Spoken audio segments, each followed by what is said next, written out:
જય હિન્દ ઉમેદવાર મિત્રો, સીસીનું મેરિટ લિસ્ટ જાહેર 2024. મિત્રો હવે મેન્સમાં કેટલા ઉમેદવારો છે એ તમારી કોમ્પિટિશનમાં છે.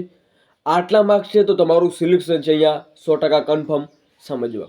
મિત્રો સીસીના ઉમેદવાર છો તો તમારા માટે મહત્વની અપડેટ છે, વિડીયો અંત સુધી નિહાળજો.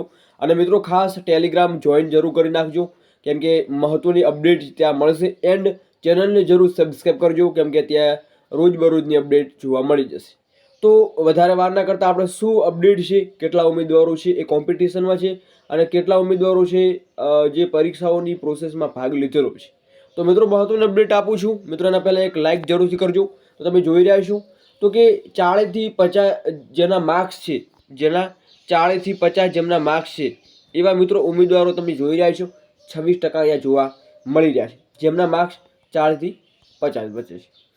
51 થી 61 વચ્ચે માર્ક્સ એવા ઉમેદવારો 33%, એટલે કે તમારો 33% અહીંયા સ્કોર જોવા મળી રહ્યો છે, જે ઉમેદવારોને 51 થી 61% માર્ક્સ. મિત્રો 61 થી 70% જેમના માર્ક્સ છે એવા ઉમેદવારો અહીંયા 25% જોવા મળી રહ્યા છે. અને 70 થી 85 મિત્રો વચ્ચે જેમના માર્ક્સ છે એવા ઉમેદવારો 16 છે. હવે તમે ઉમેદવારોના મનમાં એવો સવાલ હશે કે આ ટકાવારી કેવી રીતે કાઢે. મિત્રો પોલ ટેસ્ટના લીધે આ ટકાવારી નીકળેલી છે.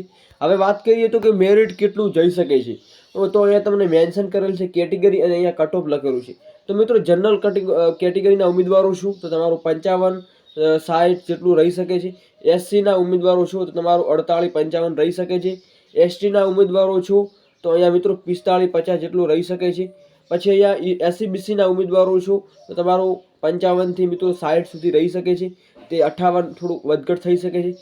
ઈડબ્લ્યુએસના ઉમેદવારો છો તો 52 60 જેટલું કટ ઓફ, અને એક્સ આર્મી મેનમાં છો મિત્રો તમારું 42 48 જેટલું કટ ઓફ રહી શકે છે. તો આ તો એક કટ ઓફ જે એક અનુમાનિત છે અને જે પોલ ટેસ્ટના આધારે આપણે તૈયાર કરેલું છે. તો આઈ હોપ કે તમને માહિતી ઇન્ફોર્મેશન સાચી લાગી હશે, અને આવી જ ઇન્ફોર્મેશન માટે ચેનલને જરૂર સબસ્ક્રાઈબ કરજો. મળીએ નેક્સ્ટ વિડીયોમાં. તમારા મિત્ર સર્કલમાં જરૂર શેર કરજો. જય હિન્દ, જય સંવિધાન.